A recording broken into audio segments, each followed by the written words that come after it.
দেশে পোশাক শিল্প থেকে বছরে রপ্তানি আয় ৩৮ থেকে ৩৯ বিলিয়ন ডলার হলেও বিপরীতে কাঁচামাল ও যন্ত্রপাতি আমদানিতেই ব্যয় হয় ১৮ বিলিয়ন ডলার। অর্থাৎ আয়ের প্রায় ৪০-৪৫% আবারও চলে যায় দেশের বাইরে। প্রধান রপ্তানি খাতের জন্য কাঁচামালের আমদানি নির্ভরতা এখনও বড় চ্যালেঞ্জ। এর মধ্যে সবচেয়ে বেশি অর্থ ব্যয় হয় তুলা, সুতা, রাসায়নিক ও ফেব্রিক্স আমদানিতে। আর এসব পণ্য আমদানি হয় চীন, কোরিয়া, ভারতসহ বিভিন্ন দেশ থেকে। বর্তমানে দেশে পোশাক খাতের কাঁচামালের যোগান দেয় ১,৭০০টি সুতা, টেক্সটাইল ও ডাইং কারখানা। এর একটি মিরসরাইয়ের ইকোনমিক জোনের মডার্ন সিনটেক্স, যা দৈনিক ৪০০ টন পলিয়েস্টার তুলা ও সুতা তৈরি করছে। কেবল এই কারখানাটি পোশাক খাতের এ দুটি কাঁচামালের ৪০% যোগান দিচ্ছে, যাতে বছরে সাশ্রয় হচ্ছে ৬ কোটি মার্কিন ডলার। শুধু তাই নয়, প্রতি বছর ৩ কোটি মার্কিন ডলারের পণ্য রপ্তানিও করছে এই প্রতিষ্ঠানটি। ইন্টারন্যাশনাল মার্কেটে এই ধরনের প্রজেক্টে সবচেয়ে বড় জায়ান্ট হচ্ছে চায়না। সেই জায়গায় ওনাদের অভিজ্ঞতা, ওনাদের টেকনোলজি, ওনাদের ম্যান পাওয়ারের স্কিল প্লাস হচ্ছে প্রোডাকশন ভলিউম, সবগুলো মিলে ওনাদের সাথে কম্পিট করা আমাদের জন্য খুবই ডিফিকাল্ট। উদ্যোক্তারা বলছেন, এই ধরনের শিল্প প্রতিষ্ঠান বাড়লে আমদানি ব্যয় ও লিড টাইম কমার পাশাপাশি বৈদেশিক মুদ্রার উপর চাপ কমবে।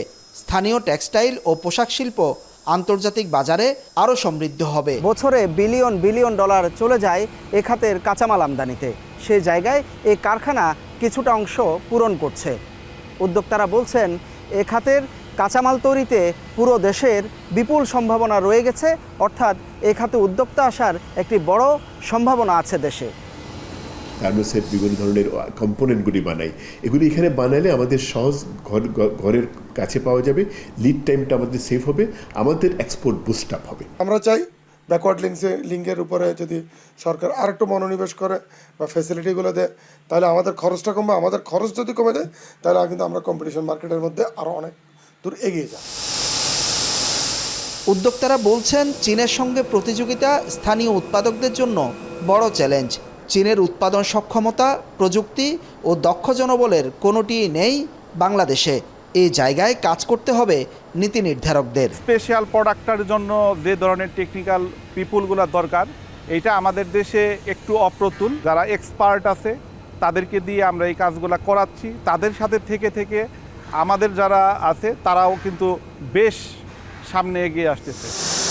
বাংলাদেশ ব্যাংকের হিসাবে গত ২ অর্থবছরে পোশাক খাত সংশ্লিষ্ট পণ্য আমদানিতে ব্যয় হয়েছে ৪,১৮,০০০ কোটি টাকা। কাঁচামাল উৎপাদন বাড়ালে যার বড় অংশই সাশ্রয় সম্ভব। হোসাইন জিয়াদ, এখন চট্টগ্রাম।